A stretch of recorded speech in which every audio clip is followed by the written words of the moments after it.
for 5 minutes with Mr. Vidal. 5 minutes, please go ahead. Thank you, Mr. Chair.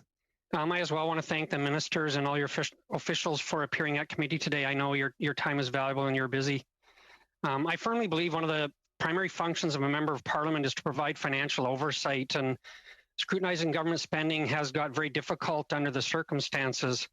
In fact, this morning, the Parliamentary Budget Officer issued a report where he raised many flags about the government's lack of transparency and accountability, and identified how difficult it was for parliamentarians to do their job in light of the current conditions. So I want to make the best use of the time we have today. And again, I do thank you for being here. So my first question is for Minister Miller.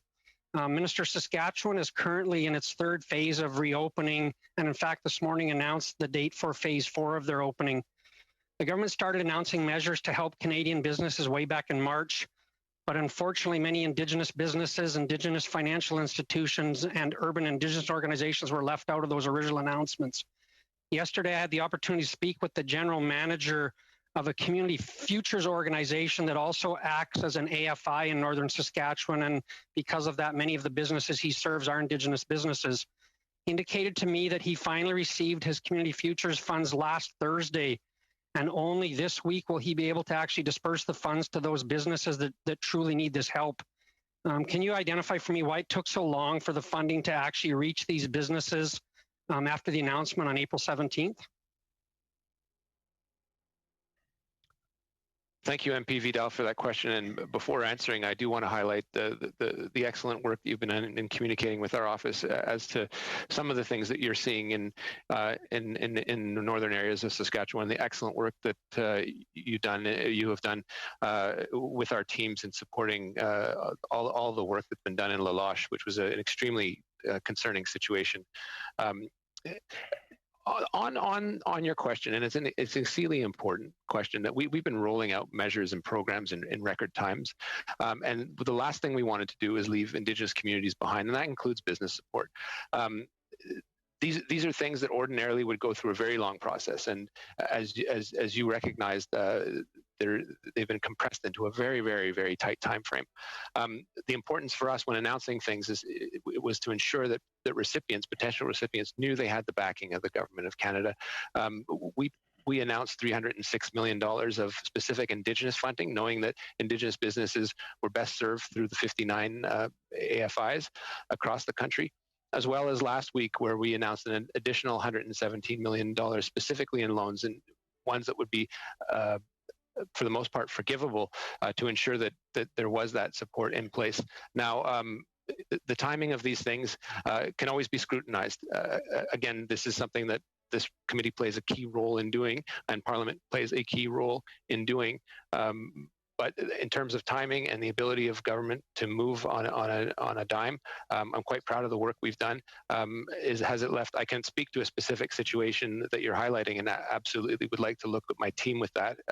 But communities know that the Government of Canada has backed them financially, and will continue to do so as we chart the path of COVID-19, which most experts still don't have the capacity to fully predict, and we do have to acknowledge that uncertainty as we take measures in a very precipitous fashion. Thank you for that, Minister. I would just comment that from many of the people I've talked to, it seems that some of the Indigenous businesses and the support for them, it's almost like it came as an afterthought and wasn't part of the original consultation. So that's just some of the criticism I'm hearing from people on the ground, and I pass that on. I'm going to move on to my second question as well for Minister Miller. As you're well aware, Northern Saskatchewan is home to many friendship centres that offer essential programs to urban Indigenous people. In March, the government announced the application-based process for urban Indigenous organizations to receive funding, which you referred to in your comments today. The concern I heard from friendship centres that it was weeks before they heard from government and then received a small fraction of what they'd asked for.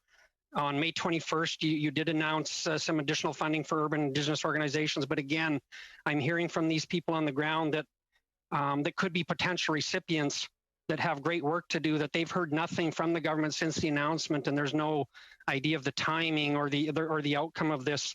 Can you clarify for us and for these organizations when they might actually get answers and when they might see some of this this additional funding to support the urban Indigenous people in their communities? Less than 10 seconds, I'm sorry. Oh, wow.